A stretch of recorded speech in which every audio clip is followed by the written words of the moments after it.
우리가 지금 사용하고 있는 이 자동차, 컴퓨터, 그 다음에 전자기기, 핸드폰 안에는요 아주 편리한 기능들이 너무 많아요. 수없이 많은 기능들, 우리가 알지도 못하는 기능이 그 안에 지금 다 들어가 있어요.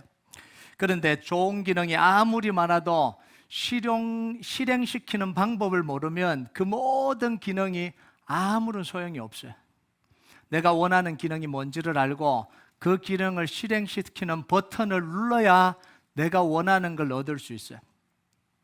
한국에 계신 저희 어머니에게 폴드폰에서 스마트폰으로 바꿔드렸더니 문제가 많이 발생합니다. 화면에 뭐가 자꾸 뜨는데 어떻게 처리를 해야 될지를 몰라요. 카톡 전화를 하면 늘 버튼만 누르던 어머니는 화면에 있는 걸 통화를 눌러라 그래도 어떻게 받는지를 모르니까 아들한테 전화가 왔는데도 오기는 왔는데 통화가 안 되는 거예요. 버튼을 눌러야 되는데 버튼을 못 누르시는 거예요. 여러분, 성경에는요 하나님이 우리에게 허락해 주신 수많은 약속들이 있습니다. 설교를 통해서, 말씀을 통해서 하나님이 이런 놀라운 일들을 다 일으켜 주시고 우리에게 약속해 주셨다고 그렇게 말을 하는데도 그 약속들이 우리에게, 우리 삶에서 활성화되고 실행되기 위해서는 뭘 눌러야 되냐면 버튼을 눌러야 돼요. 그 버튼을 누르지 않으니까 그 약속들은 다 떠다니고 있는데, 눈에 다 보이고 있는데 이게 내게 되지 않는 거예요. 여러분, 하나님의 약속의 말씀이 우리 삶 속에서, 내 인생 속에서 활성화하게 하는 그 버튼이 뭔지 아세요? 순종입니다.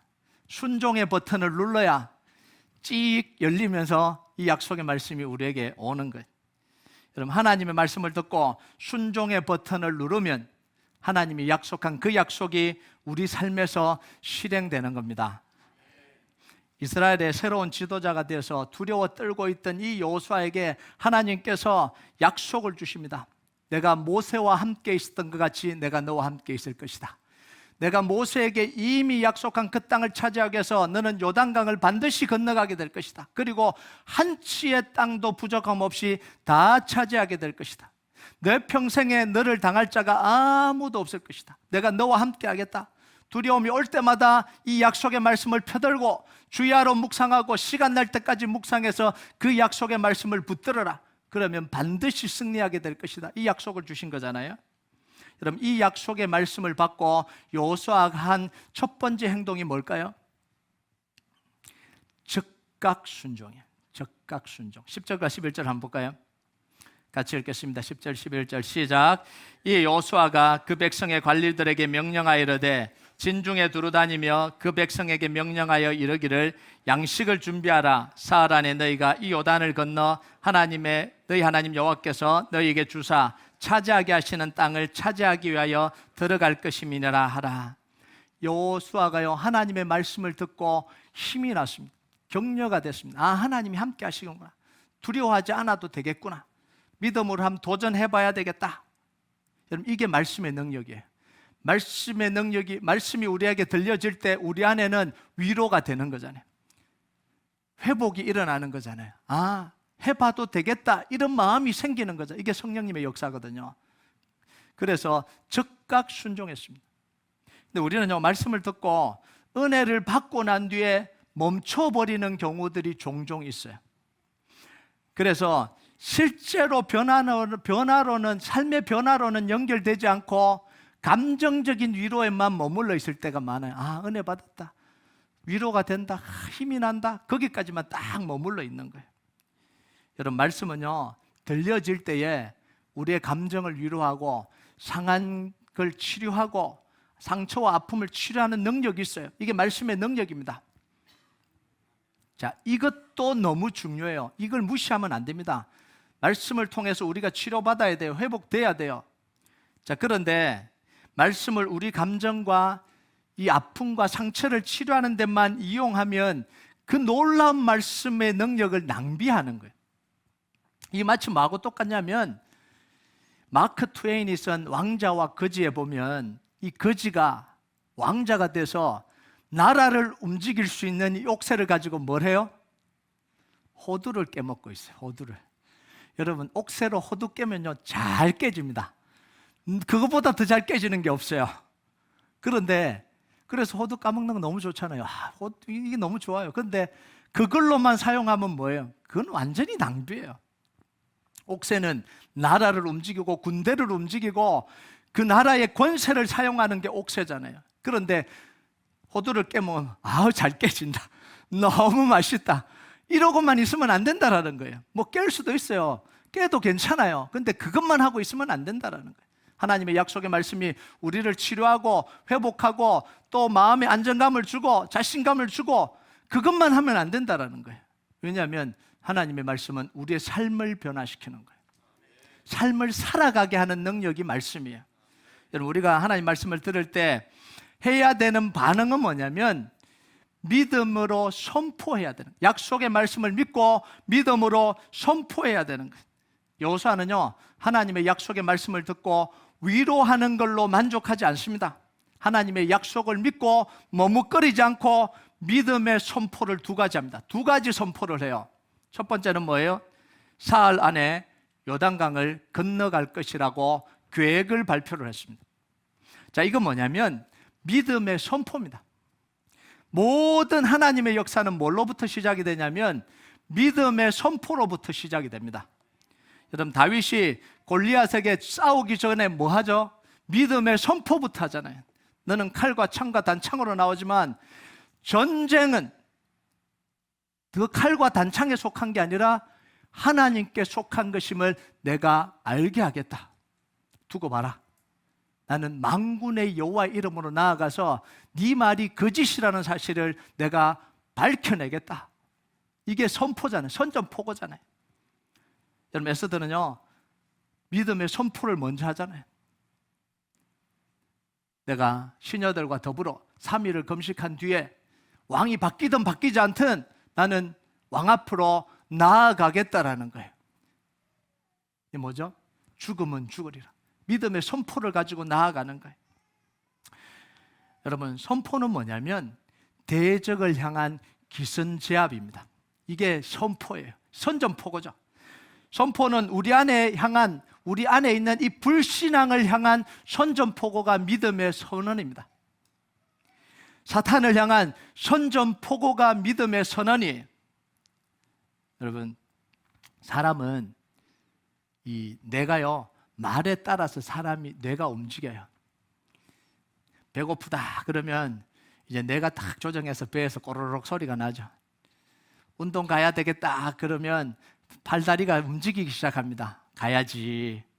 피곤한데도 가야지. 그런데요, 막 갈라 그러다가 피곤하다 이러면 뇌가 딱 받아들여 갖고 다리에 힘을 쫙 빼버립니다. 갑자기 현기증이 쫙 느껴지게 만들어요. 여러분, 이건요, 말만 앞서라는 이야기가 아니에요. 하나님의 약속의 말씀을 들었으면 지금 내가 그렇든지 아니든지 일단 믿음의 선포를 하라는 거예요. 그러면 믿음으로 도전하고 선포하면 하나님이 일하시게 되는 거예요. 일하시도록 도와달라고 하는 게 또 믿음의 선포입니다. 하나님, 제가 믿음의 선포를 했습니다. 도와주십시오. 이것도 믿음의 선포예요. 여러분, 에스더가 보세요. 내가 3일을 금식한 뒤에 왕 앞에 나아가리니 죽으면 죽으리다. 하나님을 향해 뭐예요? 하나님 도와달라는 거잖아요. 내가 믿음의 선포를 하니까 도와주십시오. 이렇게 이야기하는 거잖아요. 여러분, 여러분의 마음에 하나님이 약속의 말씀을 주시고 위로를 주시고 다시 힘을 주시면 그때 바로 믿음의 선포를 하시기 바랍니다. 여러분의 인생을 위해서, 여러분의 가정을 위해서, 여러분의 삶을 위해서 일단 믿음의 선포를 하세요. 못해도 믿음의 선포를 하세요. 두 번째는 양식을 준비하라 이렇게 이야기합니다. 지금도 먹을 양식인 만나가 내리고 있었습니다. 먹을 게 없었던 게 아니에요. 만나가 계속해서 내리고 있었습니다. 만나는 요단강을 건너가서 유월절을 지키고 그 땅에서 난 곡식을 먹었고 난 뒤에 만나가 그쳤습니다. 지금도 만나가 내려오고 있다는 거예요. 먹을 게 없는 게 아니라는 거죠. 그런데 왜 양식을 준비하라고 이야기를 하냐는 거예요. 여러분, 요단강을 건너는 것은 그냥 요단강만 건너면 되는 게 아니에요. 요단강을 건너는 건 뭐냐면 적진의 한복판으로 들어간다라는 이야기예요. 지금 요단강이 가로막고 있어서 전쟁이 안 일어나고 있는 거죠. 요단강을 건너가는 순간 적진의 한복판이에요. 그러니까 언제 전쟁이 터질지를 모르는 거예요. 여러분, 전쟁이 시작되면 만나를 걷어들여서 말리고 볶고 할 시간이 없잖아요. 그래서 전쟁을 대비해서 미리 양식을 준비하라 이렇게 이야기를 한 거예요. 건너가겠다라는 뭐예요? 결심이에요. 근데 다행히 하나님께서 전쟁을 막아주시죠. 두렵게, 적들을 두렵게 만들어서 전쟁을 막아주시긴 했지만 전쟁이 일어날 거라고 생각하고 지금 요단강을 건너가는 거예요. 자, 우리가 여기서 봐야 되는 게 뭐냐면 평소에 내리는 만나와 전쟁을 위한 양식은 다르다라는 거예요. 똑같은 게 아니라는 거예요. 평소에 내리던 만나로는 전쟁을 준비할 수가 없어요. 우리가 하나님께 특별한 것을 원하고 새로운 결단을 하면 그냥 평소에 기도하는 것으로는 안 된다라는 거예요. 아침에 일어나서 침대 머리맡에서 기도하고 밥 먹을 때 기도하고 차를 출발할 때 핸들을 잡고 기도하고 집에 돌아와서 기도하고 수시로 기도하고 평소에 하는 그걸로는 새로운 것을 기대할 수가 없다라는 거예요. 새 양식이 필요한 거예요. 전쟁을 위한 양식이 필요한 겁니다. 새로운 일을 시작한다는 건 뭐냐면 틀을 깨트리는 겁니다. 고정된 틀을 깨트리는 거예요. 갇혀있던 것을 벗어 던지는 겁니다. 멈춰있던 것을 굴러가게 하는 거예요. 고장난 것을 다시 고치는 겁니다. 그러면 어떻게 되겠어요? 엄청난 에너지가 소요가 되는 거예요. 사탄의 역사는 불보다 뻔하고요. 가만히 있을 때는 건드리지 않잖아요. 근데 자꾸 움직이면 이제 그때부터 신경이 쓰이거든요. 그렇게 자꾸 눌러놓으려고 그러는 거예요. 이건 마찬가지잖아요. 누군가 하면 가만히 있을 때는 굉장히 자꾸 어지럽히거든. 집에서도 애들이 자꾸 어지럽히면 이게 이제 신경이 막 곤두서잖아요. 방해가 와요. 여러분, 평소같이 똑같이 해서는요 새로운 일을 시작할 수가 없어요. 여러분, 새로운 일을 시작하기 위해서는 양식을 준비하듯이 기도로 준비해야 되는 거예요. 여러분, 새로운 일을 기대하십니까? 기도 계획부터 세우시기 바랍니다. 여러분, 기업에서요 새로운 프로젝트를 하면 제일 먼저 세우는 게 뭐죠? 재정 계획부터 세워요. 재정 계획이 허락 안 되면 그 프로젝트 진행 못 합니다. 진행 허락 안 해요. 그래서 재정이 확보되면 오케이, 사인 나잖아요. 여러분, 우리가 영적으로 하는 건 뭐냐면 재정 계획을 세우는 게 아니에요. 새로 계획을 세우면 뭐부터 하라고요? 기도 계획부터 세우라는 거예요. 그래야 이 프로젝트가 진행이 되는 거예요. 여러분, 기도하는 교회가 그래서 새로운 역사를 만들어내는 거예요. 기도하는 교회가 하나님의 능력을 체험하는 거예요. 기도하는 교회가 믿음의 선포가 이루어지는 거예요. 우리는 이미 요사 프로젝트를 향한 믿음의 선포를 했습니다. 그럼 이제 뭐 해야 되는 거예요? 계속해서 기도하면서 기다리는 거예요. 그래서 120명의 기도의 용사들이 세워져야 되는 거예요. 여러분, 한번 그냥 나와서 예배드리는 1000명보다 기도하는 100명이 훨씬 더 파워 넘쳐요. 훨씬 더 파워 있습니다. 여호수아가 요단강을 건너가기 전에 또 한 가지 중요한 일을 합니다.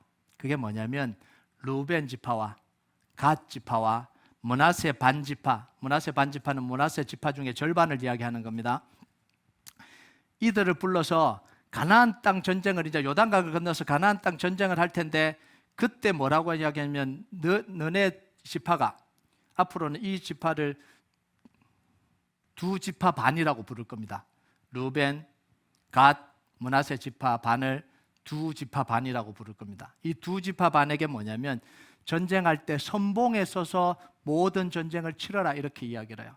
여러분, 선봉에 서서 싸운다라는 건 뭐냐면 전쟁할 때 아군 앞에 서서 적군과 제일 먼저 맞닥뜨리는 이 부대가 선봉 부대예요. 그러니까 항상 위험에 노출되는 거죠.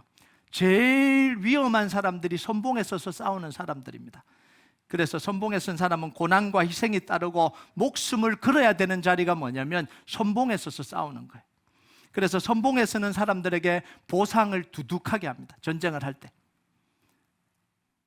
사울 왕이요, 골리앗과 전쟁을 할 때 아무도 당해낼 사람이 없잖아요. 그래서 사울 왕이 뭐라고 이야기했냐면 선봉에 서서 골리앗과 싸워서 골리앗을 무너뜨리는 사람에게 내 딸을 주겠다 이렇게 이야기한 거잖아요.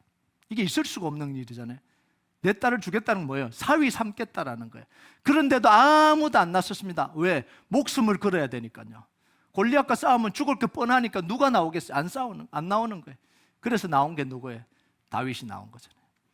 그런데도 이 사울 왕은 비열하게 약속을 안 지키잖아요. 메랍을 딴 사람한테 줘버리잖아요. 뭐 그거는 오늘 이야기는 아니고요. 자, 선봉에 선다는 건 이렇게 위험하기 때문에 보통 전쟁을 할 때는 돌아가면서 선봉에 섭니다. 한 부대만 선봉에 계속 세우는 경우가 별로 거의 없어요.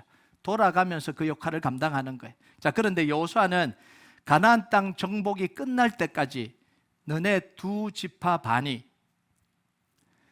선봉에 서서 계속해서 싸우라는 거예요. 자, 그런데 이게 좀 너무한 거잖아요. 요구가 좀 너무하잖아요. 다른 지파도 있는데 12지파가 있는데 왜 우리 보고 죽으라는 이야기도 아니고 끝날 때까지, 한 번 전쟁도 아니고 전쟁이 다 끝날 때까지 우리에게 선봉에 서서 싸우라고 하면 이게 말이 안 되는 이야기잖아요. 자, 그런데 또 두 지파 반은 이 여호수아의 말을 순순히 따라요. 순순히 하겠다라는 거예요. 아무런 이의를 제기하지 않아요. 16절을 한번 볼까요? 같이 읽겠습니다. 시작. 그들이 여호수아에게 대답하여 이르되 당신이 우리에게 명령하신 것은 우리가 다 행할 것이요 당신이 우리를 보내시는 곳에는 우리가 가리이다. 아멘. 이런 아들 딸만 있으면 참 좋을 것 같습니다. 이렇게 말 잘 듣는 이렇게 말 잘 듣는 직원들만 있으면 얼마나 좋겠어요, 그죠? 네. 자, 두 지파 반이 여호수아의 말을 순순히 따른 데는 이유가 있습니다. 13절과 14절 한번 볼까요? 같이 읽겠습니다. 시작.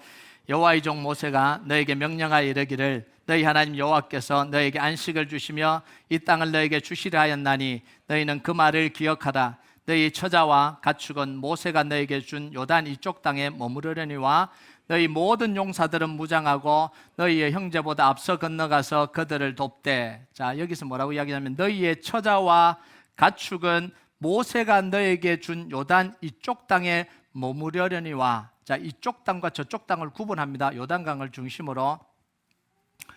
자, 이스라엘이 요단강을 건너서 가나안 땅을 정복하지도 않았는데 이미 땅을 분배받았다, 이런 이야기예요. 자, 이 이야기는 민수기 32장을 배경으로 하고 있거든요. 이스라엘 백성들이 요단강을 건너기 전에 이 동쪽 편, 이쪽으로 올라와서 동쪽 편을 먼저 점령을 했습니다. 이 땅은 헤스본 왕 시온과 바산 왕 옥이 있던 땅입니다. 이 땅을 다 점령을 해요. 아직 여기는 전쟁도 안 치렀습니다. 아직 점령도 안 했어요. 여기 있는 거예요. 자, 그런데 이 요단강 동쪽 편은 이쪽 서쪽 편과 다르게 서쪽 편은 다 산지 지역이에요. 산악 지역이에요. 그런데 이 서쪽 편은 광야 지역, 평야 지역입니다. 평야. 물이 많고 초목이 잘 자라는 평야 지역이에요. 그래서 이걸 다 점령해놓고 딱 보니까 가축을 많이 소유했던 이 로벤 지파, 갓 지파, 이 므낫세 절반 지파가 그 땅을 보니까 자기들이 가축이 많으니까 탐이 난 거예요. 그 땅이 탐이 난 거예요. 항상 이 탐심이 문제예요. 약속해놓고 욕심이 생기니까 약속을 깨잖아요. 동업을 해놓고 동업한다 그래놓고는 돈을 보니까 갑자기 달라져 버리잖아요. 그 땅을 실제로 이제 보니까 이게 갑자기 마음에 욕심이 생겨버린 거예요. 그래서 모세를 찾아가서 자기들에게 이 땅을 먼저 달라 그런 거예요. 그래서 이 세 지파가 이 자리를 잡은 거잖아요. 먼저 달라는 거예요. 아직 전쟁이 안 끝났는데 먼저 달라 그런 거죠. 이건 명백하게 반칙행위입니다. 하나님이 이스라엘 백성들에게 가나안 땅 전체를 다 차지하고 난 뒤에, 그리고 12지파가 모여서 제비를 뽑아서 공정하게 땅을 분배하라 그랬습니다. 그리고 12지파는 그 모든 하나님의 말씀에 다 오케이 했습니다. 다 합의를 했어요. 자, 그런데 이 두 지파 반이, 그 다음 사진 띄워주세요. 지금 여기에 있어요. 아직 여기 가서 전쟁을 치르려면 엄청난 전쟁을 치러야 돼요. 아직 요단강을 건너가지도 않았는데 요 땅을 차지했는데 요 땅 다 달라는 거예요. 이 땅 다 자기에게 달라는 거예요. 이건 하나님의 명령을 어기는 행위과 동시에 이스라엘 백성들과의 신의를 깨버리는 행동입니다. 모세가 이 두 지파 반에게 뭐라고 이야기했냐면, 너희들이 지금 한 행동은 40년 전에 가데스 바네아에서 12명의 정탐꾼을 보내고 난 뒤에 반역한 사건보다 더 악한 짓이다, 이렇게 이야기했어요. 그것 때문에 40년 동안 가나안 땅을 못 들어가고 방황했잖아요. 너네가 지금 하고 있는 이 행동이 그런 행동이라는 거예요. 왜 전쟁도 하기 전에 가나안 땅에 들어가지도 못하도록 이렇게 분란을 만드냐는 거예요. 이렇게 악한 짓을 하냐는 거예요. 여러분, 이 행동 때문에 다른 지파들은 분노를 했고요. 요단강 점령하러 들어가기도 전에 지파 안에서 분열이 일어날 상황이 생겼습니다. 자, 다행히 모세의 중재로 이게 마무리됐어요. 자, 가축이 많았던 이 두 지파 반의 현실적인 문제를 배려를 해준 거예요. 참 마음도 넓죠. 이렇게 했는데도 이 두 지파 반의 상황을 배려를 해줬습니다. 그러면서 아까 봤듯이 먼저 땅을 차지하게 해줬습니다. 먼저 가져라 이렇게 이야기를 해줬어요. 자, 그런데 대신 두 지파 반 안에 있는 남자들, 전쟁을 치를 수 있는 남자들은 그곳에 머무르지 말고 요단강을 같이 건너서 다 무장하고 다른 지파들이 전쟁을 할 때 선봉에서 싸우라 이렇게 이야기한 거예요. 그러니까 땅을 얻는 대신 선봉에서는 위험을 감수를 한 거예요. 협상을 한 거죠. 실제로 이 두 지파 반의 군대의 수를 합치면 11만 명 정도 됩니다. 그런데 요단강을 건너갔던 군사의 숫자는 4만 명 돼요. 약속을 어긴 거예요. 7만 명은 남아서 그 사람들을 보호한 거예요. 약속을 안 지킨 게 아니라 그게 당연한 겁니다. 그래서 기록에 보면 4만 명만 넘어갔다고 이야기해요. 7만 명은 그 남아있는 가족들과 가축들과 그걸 지켜야 되는 거잖아요. 그래서 4만 명이 건너가서 이 땅을 다 차지할 때까지 있다가 다 차지하고 난 뒤에 다시 귀환을 합니다. 앞으로 보게 될 내용이에요. 그래서 여호수아가 이 약속을 다시 리마인드하는 거예요. 요단강 건너기 전에 다시 한번 확인하는 거예요. 이 약속을 했으니까 너희들은 지키라 이렇게 이야기를 한 거예요. 그런데 이 두 지파 반이 뭐라고 이야기해요? 당연히 지키겠습니다. 어디로 가든지 어디로 보내든지 우리가 가겠습니다 이렇게 이야기를 한 거죠. 자, 여기서 우리에게 하나님이 주시는 중요한 메시지가 있어요. 두 지파 반은 자기들의 욕심 때문에 잘못을 저질렀잖아요. 언약을 깨버린 거잖아요. 약속을 깨버린 거예요. 신의를 깨버린 거예요. 자, 그런데 그것을 인정하고 바로잡고 자기들이 한 약속을 지켜갑니다. 이게 두 지파 반이에요. 여러분, 이게 너무너무 중요해요. 다 같이 희생하고 섬기고 함께하는 게 맞아요. 그렇게 하자고 그랬어요. 처음에 그렇게 하자라고 했어요. 당연히 그렇게 해야 돼요. 그런데 어떤 상황이 됐을 때 내 것을 챙기고 싶은 생각이 또 확 올라올 때가 있잖아요. 내가 먼저 차지하고 내가 먼저 가지고 싶은 욕심이 일어날 때가 있잖아요. 안 그러면 좋지만 그렇게 해서 실수를 할 때도 있잖아요. 우리 인생 속에 그런 실수를 한 번쯤은 해봤잖아요. 그 마음을 알잖아요. 우리가 왜 그랬는지 알잖아요. 안 지키고 싶어서가 아니라 눈에 당장 그게 보이니까 내 상황이 너무 어려우니까 어쩔 수 없이 그걸 선택해야 되는 상황도 생기잖아요. 안 생기길 주님의 이름으로 축복합니다. 생기면 좋은 건 아니에요. 안 생겨야 좋은 겁니다. 여러분, 잘못된 생각과 판단으로 다른 사람을 피해를 입히는 경우도 있잖아요. 그런데 돌이키는 게 중요하다는 거예요. 회개하는 게 중요하고 잘못을 바로잡고 다시 결단하는 게 중요하다는 거예요. 여러분, 하나님은요, 용서의 하나님이에요. 하나님은요, 이 사랑의 하나님이에요. 구원의 하나님이에요. 물론 심판의 하나님이기도 하지만 하나님은 기본적으로 용서하시고 사랑하시고 우리를 향한 모든 행동이 하나님의 사랑과 용서로부터 비롯이 되잖아요. 왜 하나님이 우리를 사랑하시고 용서하시냐면 인간이 어떤지를 너무 잘 아시기 때문에 그래요. 그래서 용서의 길을 항상 열어놓으시는 거예요. 여러분, 이사야서 1장 18절 한번 볼까요? 같이 읽겠습니다. 시작. 여호와께서 말씀하시되 오라 우리가 서로 변론하자. 너희가 죄가 주홍 같을지라도 눈과 같이 희어질 것이요 진홍같이 붉을지라도 양털같이 희게 되리라. 여러분, 하얀 천에 빨간 물 들면 지울 수가 없어요. 이 진홍처럼 더 빨간 걸 묻히면 지울 수가 없어요. 그런데 그렇게 됐더라도 하나님 뭐예요? 다시 씻어주시겠다. 이건 뭐냐면 인간이 할 수 없는 거라는 거예요. 그런데 하나님이 나오면 고치시겠다는 거예요. 치료하시겠다라는 거예요. 여러분, 이사야서 49장 14절 15절 한번 볼까요? 같이 읽겠습니다. 시작. 오직 시온이 이르기를 여호와께서 나를 버리시며 주께서 나를 잊으셨다 하였거니와 여인이 어찌 그 젖먹는 자식을 잊겠으며 자기 태에서 난 아들을 긍휼히 여기지 않겠느냐. 그들은 혹시 잊을지라도 나는 너를 잊지 아니할 것이라. 여러분, 인간이 얼마나 악한지 아세요? 자기가 잘못해놓고는 삐져버리는 건 누가 삐져요? 잘못한 사람이 삐지는 거예요. 그러니까 뭐라고, 자기들이 잘못해놓고 하나님께 뭐라고 하면, 하나님 우리를 버리셨을 거야, 이제 하나님 우리를 사랑 안 해주실 거야. 자기들이 삐져갖고 그러고 있는 거예요. 이걸 또 하나님이 아세요. 알아갖고 뭐라고 이야기를 하세요? 너네들이 그런 말 하고 있는 거 다 안다는 거예요. 다 안다는 거예요. 그리고 뭐라고 이야기를 해요? 어찌 어미가 젖먹는 자식을 잃겠느냐. 자기 배에서 난 아들을 어찌 잊어버리겠느냐. 혹시나 그런 일이 있을지라도 나는 너희를 잊지 않을 것이다. 이게 하나님의 마음이에요. 왜요? 인간이 얼마나 죄로부터 이기는, 유혹을 이기는 게 너무 힘들다는 사실을 알기 때문에, 이 죄가 얼마나 강한지를 아는 거예요. 하나님을 정말 굳게 붙들지 않으면 또 넘어진다는 사실을 아는 거예요. 그래서 항상 하나님은 용서의 길을 열어놓으시는 거예요. 여러분, 절대로 자식들이 나갈 때 이 나쁜 자식아 절대는 돌아오지 마라 이렇게 이야기하면 안 됩니다. 너 이제 호적에서 다 파버렸으니까 돌아올 생각을 하지 마라 이렇게 하면 안 돼요. 진짜 돌아오고 싶어도 그게 가슴에 박혀갖고요, 돌아올 수가 없어요. 돌아올 수가 없어요. 나가면 그냥 가만히 계시면 돼요. 예, 뒤에다 뒤통수에 대갖고 막 하시면 안 돼요. 예수님이요, 베드로가 자기를 배신하고 이 자기를 버린다고 해서 예수님도 버리지 않으세요. 여러분 보세요.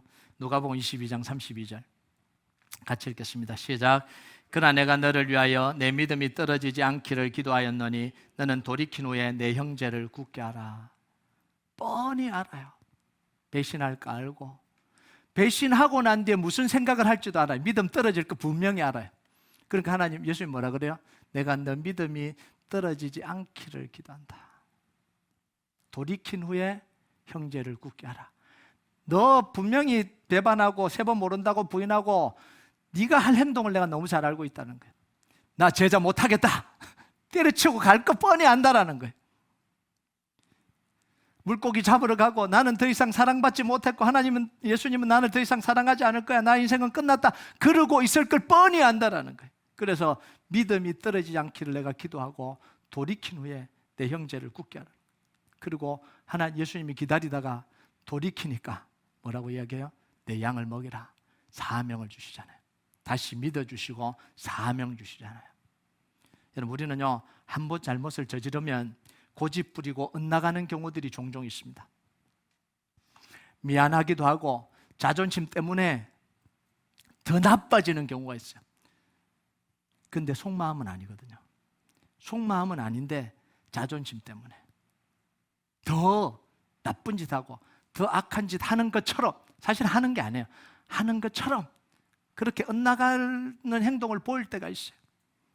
여러분, 이건요, 사탄이 자꾸 부추기는 거예요. 마음을. 너 이제 실패했다, 너 이제 끝났다, 너 이제 회복이 안 된다, 너 이제 그 사람이 너에 대한 신용이 끝나버린 거야, 다시 안 받아줄 거야, 받아줘도 옛날처럼 안 믿어줄 거야, 그러니까 차라리 그냥 엇나가, 이런 거죠. 그럼 이때 우리는 뭘 들어야 되냐면 돌이키라는 하나님의 음성을 들어야 되는 거예요.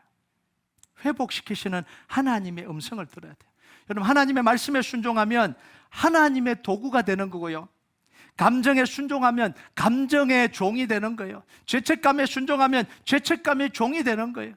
사단이 들려주는 소리에 귀를 기울이면 사단의 종이 되는 거예요. 이게 가룟 유다와 베드로의 차이예요. 가룟 유다가 후회하잖아요. 근데 누구 소리가 들려요? 사단의 소리가 들리는 거예요. 죽으라는 거예요. 네 인생은 죽어야 되는 인생이야. 공격하는 거예요. 죄도 사단이 짓게 해놓고는 정죄도 누가 하냐면 사탄이에요. 그게 사탄이 하는 짓이잖아요. 아담과 하와를 속여갖고 선악과를 따먹게 해놓고 정죄도 누가 하냐면 사단이에요. 그 음성을 절대로 들으면 안 되는 거예요. 근데 베드로는요, 주님의 음성을 듣잖아요. 돌이키라. 네가 나를 사랑하느냐? 사랑합니다. 그 고백을 하게 하잖아요. 여러분, 우리는요, 어떤 순간에도 하나님의 음성을 들어야 됩니다. 죄된 자리에 있을 때도 하나님의 음성을 들어야 돼요. 다 무너져 있는 자리에서도 하나님의 음성을 들어야 돼요. 사탄이 주는 음성은 끝까지 거부해야 돼요. 그래야 살아나요. 여러분, 이 두 지파 반은 자신의 잘못으로 돌이킬 뿐만 아니라 여호수아에게 힘이 되는 역할까지 합니다. 17절과 18절 같이 읽겠습니다. 시작. 우리는 범사에 모세에게 순종한 것 같이 당신에게 순종하려니와 오직 당신의 하나님 여호와께서 모세와 함께 계시던 같이 당신과 함께 계시기를 원하나이다. 누구든지 당신의 명령을 거역하며 당신의 말씀을 순종하지 아니하는 자는 죽임을 당하니니 오직 강하고 담대하소서. 처음에는 마음을 아프게 하고 힘들게 했던 이 두 지파 반이 이제는 여호수아에게 힘이 돼서 이제는 강하고 담대하라고 힘이 되는 사람이 되잖아요. 여러분, 이 두 지파 반의 과거 행동은 공동체를 분열시켰고 공동체를 파괴하는 행동이었어요. 이렇게 했던 이 두 지파가 이제는 누구도 서고 싶지 않은 전쟁의 선봉에 서서 형제들을 위해서 싸우고 있는 거예요. 자신들이 했던 약속을 신실하게 지키면서 이 공동체를 분열시켰던 사람들이 이제는 하나로 만들어내고 있는 거예요. 공동체가 힘을 얻게 하고 있는 거예요. 여러분, 한때 이스라엘 백성들에게 실망과 괴로움과 아픔을 안겨줬던 지파들이 이제는 이스라엘 공동체의 자랑이 되는 거예요. 자랑스럽잖아요. 마지막까지 형제를 지켜서 땅을 정복할 때까지 선봉해서 싸워주는 자랑이 되어버린 거예요. 바뀌어버린 거죠.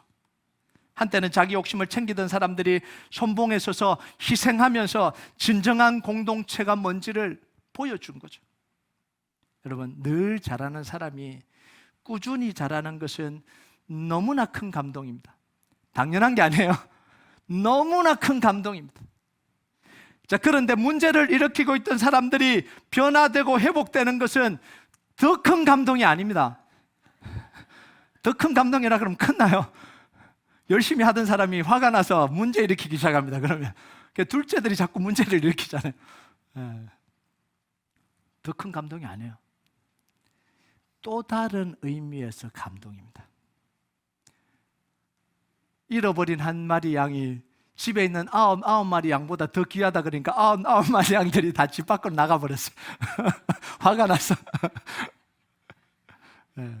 이게 이제 잘못 해석을 하는 거예요. 아홉 마리 양이 훨씬 더 귀하죠. 그런데 잃어버린 그 양을 찾았기 때문에 찾은 기쁨이지 비교해서 더 귀하다가 아니에요. 여러분, 정말 귀한 사람들은요, 정말 그 자리에서 열심히 수고하고 그 자리를 지키고 신실하게 살아온 사람들이 정말 감동이고 귀한 사람들이에요. 아멘 하십니까? 근데 문제를 일으키고 어려움 당하고 깨어졌던 사람이 다시 돌아오는 건 또 다른 의미에서의 감동이에요. 우리는 그 감동을 또 맛봐야 되는 거예요. 하나님의 공동체는 이런 겁니다. 과거에 잘못한 사람들이 과거에 발목이 잡혀서 계속해서 살아가는 게 아니라 복음과 말씀으로 변화돼서 인정받고 사랑받는 곳이 이게 하나님의 공동체입니다. 저 사람은 과거에 저 죄를 저질렀고 이 죄를 저질렀고 지금도 그러니까 가까이 하지 마, 이게 아니에요. 그랬던 사람들이 다시 변화되어 사랑과 인정을 받는 게 하나님의 공동체예요. 과거에 실패한 사람들이 실패의 고통을 안고 쭉 사는 게 아니라 새로운 비전과 새로운 사명을 성취하는 기쁨을 누리는 것이 하나님의 공동체입니다.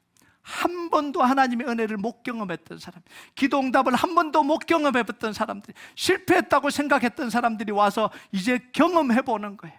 아, 하나님의 약속이 성취되는 게 이런 기쁨이구나. 이렇게 하나님께 사랑받을 수 있구나. 이렇게 살아가면서 하나님의 사명을 내가 이룰 수 있는 존재구나. 이걸 깨닫는 게 진정한 공동체예요.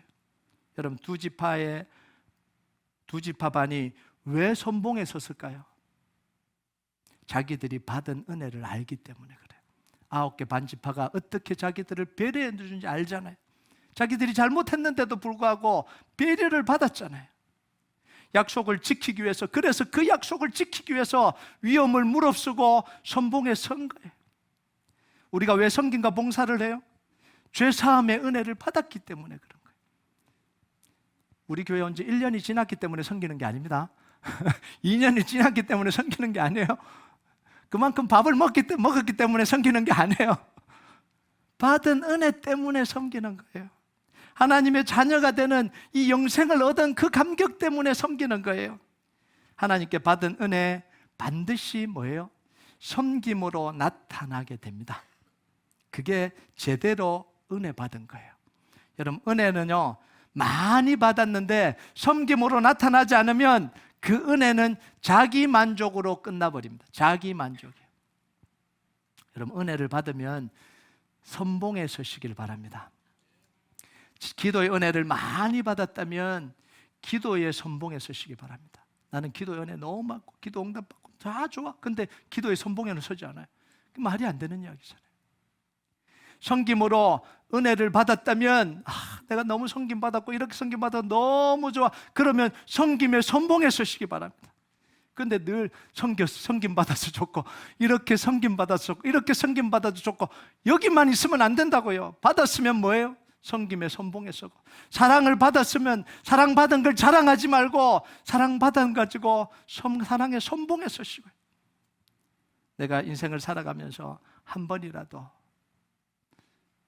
교사들, 선생님을 통해서 정말 인생에 좋은 교훈을 얻고 예수님을 만나고 내 인생에 정말 이 선생님 때문에 하나님의 사랑을 경험했다고 느꼈다면 교사의 선봉에 서시기 바랍니다. 나는 한 번도 좋은 교사를 만나본 적이 없다. 그러면 내가 선봉에 서야 되겠다라고 서시기 바랍니다. 나같이 불행한 사람이 있어서는 안 되니까 내가 그 역할을 해야 되겠다. 이렇게 해야 되는 거예요. 여러분, 선봉에 서는 사람이 반드시 기억해야 될 게 있어요. 그게 뭐냐면 선봉에 섰다고 자기 마음대로 하면 안 됩니다. 리더가 되어버리면 안 돼요. 팔로우 해야 됩니다. 팔로우. 이스라엘 선봉에 선 여호수아는 철저하게 팔로워였습니다. 리더가 아니었어요. 하나님의 팔로워였습니다. 그래서 하나님이 그걸 또 보여주기 위해서 발에서 신을 벗기시잖아요. 팔로워라는 거예요. 지파들의 선봉에 선 두 지파 반은 영적 지도자인 여호수아에게 순종합니다. 팔로워가 된 거예요. 여러분, 이 영적 질서가 깨지면 분열이 일어나요. 이 영적 질서가 흘러가면 하나님의 역사가 일어납니다. 여러분, 모든 사람은요 팔로워가 돼야 됩니다. 한 사람도 리더가 되어버리면 리더가 되는 순간 교만해집니다. 리더가 되는 순간 공격받고 무너져요. 리더가 되려고 그러지 마세요. 이 리더가 무슨 이야기인지 아시죠? 책임 맡지 말라는 이야기 아닙니다. 하나님 앞에 무릎 꿇고 하나님 앞에 겸손하게 무릎 꿇고 영적 질서 앞에 무릎 꿇고, 그래서 하나님의 뜻이 이루어지도록 하는 게 이 리더가 가져야 될 가장 중요한 요소예요. 여러분, 우리 교회가, 저와 여러분이 정말 하나님 앞에 무릎 꿇고 하나님의 약속을 성취해가는, 그래서 하나님의 능력을 경험하는 공동체 되길 주님의 이름으로 축복합니다. 우리 같이 찬양하도록 하겠습니다. 이 찬양 하나님 앞에 좀 올려드립시다. 소망 없는 내 삶에 새 생명 허락하신 날 향한 주님의 은혜, 놀라운 주님의 사랑, 삶의 문제 힘겨워 눈물만 들일 때에도 날 안아주시는 주님, 한없는 주님의 사랑, 나 찬양하네. 이 고백 하나님 앞에 같이 올려드리겠습니다.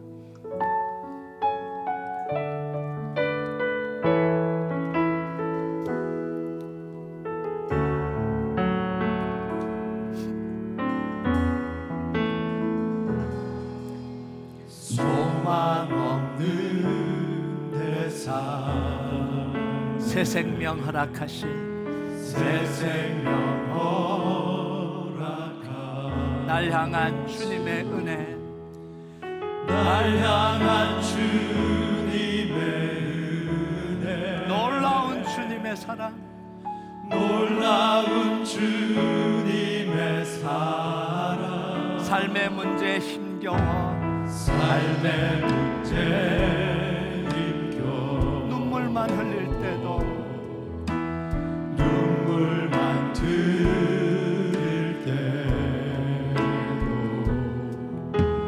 날 안아주시는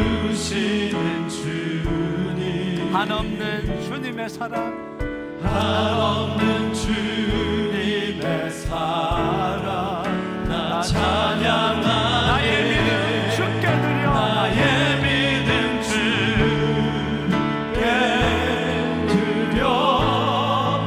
나의 삶이 주를 향해 유일한 사랑 되신 유일한 사랑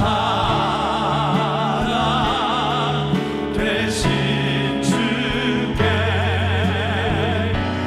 내 삶 드리니. 나의 믿음 주께 드려. 나의 삶이 주를 향해 내 유일한 사랑 되신 주께 내 삶 드리니. 다시 한번 고백합니다. 소망 없는 내 삶에 새 생명 허락하신 소망 없는 내 삶에 새 생명 허락한 날 향한 주님의 은혜, 날 향한 주님의 은혜. 놀라운 주님의 사랑. 삶의 문제 힘겨워 삶의 문제 힘겨워 눈물만 흘릴 때 날 안아주시는 주님, 한없는 주님의 사랑, 주시는